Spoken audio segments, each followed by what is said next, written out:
The first light of dawn had barely touched Washington, D.C. when the news broke. President Trump, to personally honor Navy veteran Samuel Rourke with the Medal of Valor. Reporters and cameras swarmed the White House lawn, preparing for what promised to be a grand, televised event. Yet for the man at the heart of the headlines, 74-year-old Samuel Rourke, the day carried little excitement. A retired Navy Master Chief, Samuel's 38 years of service included 5 combat tours, dozens of rescue missions, and the mentorship of countless young sailors. His medals could have filled a display case, but he chose a life of quiet simplicity. In his small wooden home in Indiana, he lived with his aging Labrador, Chief, and received few visitors except for Lily, a young single mother next door who brought him breakfast every Friday. "You're all over the news, Sam," she said that morning, setting a plate down. "This is huge." Sam barely looked up from his chipped coffee mug. "I didn't ask for it, but you earned it." He sighed. "I didn't serve for medals or spotlights." Confused, Lily pressed on. "But, it's the president." Sam gave a slow nod. "I know, and I have something to tell him." Before she could ask, Sam rose, walked to a drawer, and pulled out a weathered envelope sealed with a Navy crest. "This is what matters," he said quietly, "and he needs to read it." "What's inside?" Lily asked, staring out the window. Sam murmured, "Not even the president is ready for it." The world expected to see a proud veteran receive an honor that morning, but Sam Rourke had something far different in mind. Something that could leave the nation speechless.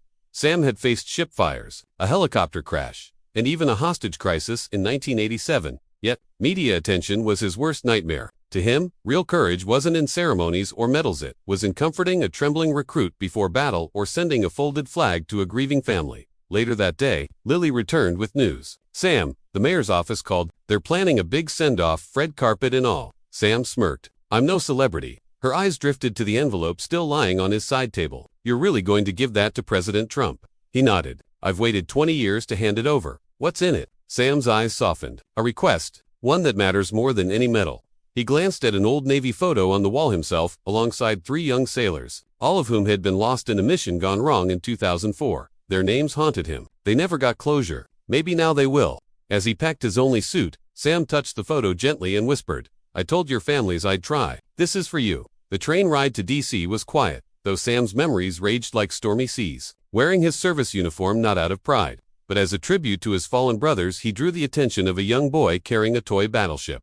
"Are you a real Navy man?" the boy asked. Sam smiled faintly. "A long time ago." "You're a hero," the boy beamed.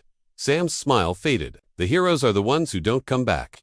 That night, alone in his hotel, Sam read the letter once more. It wasn't just words, it was a vision he'd built for years. A sanctuary for forgotten veterans and their families. A place on government land offering housing, therapy, and mentorship. He didn't want a medal. He wanted change. A knock on the door interrupted his thoughts. A woman in a navy blue blazer introduced herself. "Mr. Rourke, I'm Elise Harrington from the White House Advance Team. We're preparing for tomorrow's ceremony. The president is eager to meet you." Sam asked calmly, "Will I have a few private minutes with him?" "There's a schedule." She hesitated. "I won't take the medal unless I speak to him alone." Elise blinked, then gave a slow nod. "I'll see what I can do. My brother served too. He didn't come home. Thank you for keeping their memory alive."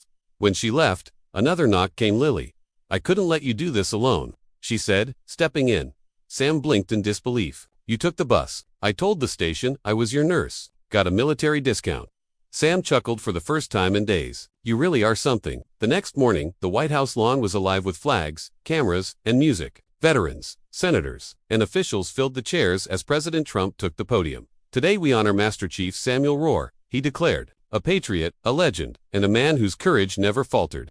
The crowd erupted in applause as Samuel was escorted to the stage. Trump extended the Medal of Valor with a proud smile, but instead of saluting, Samuel took a step back. His voice was steady. "I'm honored, Mr. President, but I must decline." Gasps rippled through the audience. "You refuse?" Trump asked, startled. Sam pulled out the envelope and held it out. "Sir, what I ask for is far greater than a medal. Please read this. Alone, and if you believe in it, help me make it real."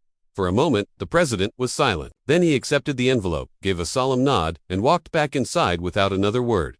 The cameras caught every second. Within hours, social media exploded. Hashtags like hashtag ROR refuses, hashtag honor with purpose, and hashtag veteran vision swept the internet. Samuel Rourke hadn't come for glory. He had come to keep a promise and to fight for something bigger than himself. Commentators clashed across TV screens and social media feeds. Was Samuel Rourke's refusal an act of disrespect or an act of courage? Why would any man turn down the nation's highest honor? Back in Indiana, no one questioned him. Locals knew Sam Veterans shared stories of how he had pulled them out of burning wreckage, guided them through their darkest nights, or quietly found them a place to stay when they had nowhere else to go. Lily, with her phone in hand, went live to explain Sam's vision for a sanctuary. The video spread like wildfire, igniting a movement overnight. Meanwhile, in the White House, President Trump sat alone in the Oval Office with Sam's envelope. The letter wasn't political, nor was it bitter. It was raw, deeply personal, filled with names, memories, and a carefully drawn blueprint. At the bottom, in Sam's handwriting, a sketch, Anchor's Haven. Trump looked up from the page, visibly moved. He reached for the phone. "Get me Samuel Rourke. Now." Sam was folding his suit when the hotel phone rang. "Mr. Rourke, the president requests to see you in private." 20 minutes later, he was walking through the West Wing, past portraits of leaders whose shadows stretched across American history. Inside the Oval Office, Trump stood waiting, the envelope still in his hands. "You're not what I expected," Trump admitted quietly. "Neither are you," Sam replied with a small smile. Trump gestured for him to sit. "This plan, you've thought through every detail." "For 20 years, Sam said firmly. "It's not about me, it's about them." Trump leaned back. "Federal land, medical partnerships, veteran-run staff, a permanent home for the forgotten. That's what you want." Sam's voice didn't waver. "I don't want a medal. I want a promise." Trump's eyes narrowed, then softened. "You've got it."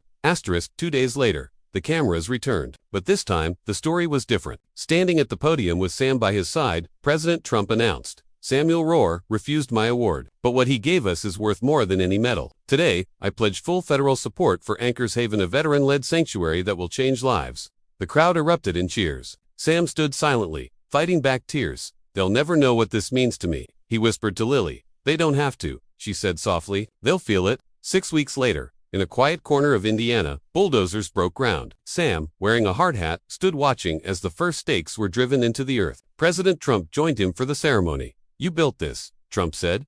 Sam shook his head. "They built this." The cameras caught the moment, two unlikely men shaking hands, united by something larger than politics. Thus began the journey of Anchor's Haven. While clearing out his old Navy trunk, Sam stumbled upon dozens of unopened letters from families of fallen comrades. With Lily's help, he finally began to read them. Each asked the same haunting question: how did they spend their final moments? For years, Sam couldn't bear to answer. But now, with Anchor's Haven rising from the soil, he knew it was time. One by one, he began writing back by hand. A week before the sanctuary's opening, a woman named Teresa arrived at the construction gate. "My husband, Marcus, he served with you." When Sam saw her, he froze. "Teresa." They embraced. 21 years of silence breaking in an instant. "I never knew what happened on that final mission," she whispered. Sam led her to a bench beneath a tree. "Marcus died saving 3 young men." He didn't hesitate. Her tears flowed freely. "Thank you for telling me." On opening day, flags rippled in the wind, music filled the air, and hundreds gathered as Anchor's Haven was unveiled. Therapy rooms, family cottages, job training centers, and a memorial garden stood ready. Sam gave no speech. Instead, he rang a ship's bell 3 times for the fallen, the living, and the future. President Trump, standing beside him, leaned in and said quietly, "You've done something no medal ever could." The sanctuary's first resident was Devin, a 24-year-old Marine battling PTSD and homelessness. Sam greeted him personally. "No ranks here, just people." Weeks later, Devin was gardening, working in the kitchen, and mentoring others. "This place didn't just save my life," he said. "It gave it meaning." A prominent journalist arrived expecting a political story, but left with something else entirely. Her article read, "I came looking for a headline. I left with hope." Donations poured in from across the nation. Sam stayed humble. Let it grow. Let it serve. When Trump returned months later, he handed Sam a small box. Inside was not a medal, but a compass engraved with the words, "Honor isn't what you receive, it's what you give." Sam's voice cracked. This I'll keep." Lily later confessed that she once dreamed of becoming a nurse for veterans, but gave it up to raise her son. "You've already done more than you know," Sam told her warmly. "But if you want to finish that dream, we'll help." Through Anchor's Haven's scholarship fund, Lily began training again. One night, Sam collapsed from exhaustion and was rushed to the hospital. Diagnosis: heart complications. Smiling weakly, he whispered, "If it's my time, I'm at peace." But he pulled through. When he returned, the entire Haven gathered to welcome him back. The ship's bell rang 3 times this time for him.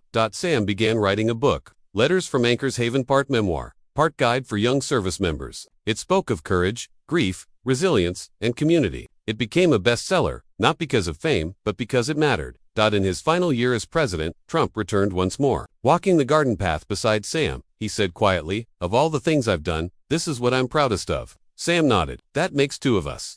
Years later, at the heart of Anchor's Haven stood a statue of Samnot in uniform, but seated on a bench, speaking with a young recruit. Beside it, Lily, now a licensed counselor, guided new residents through the grounds. Under glass, Sam's compass rested with an inscription. He refused a medal, but gave us a home. And so, the ripple of one decision made by a quiet sailor with a letter continued to transform lives for generations.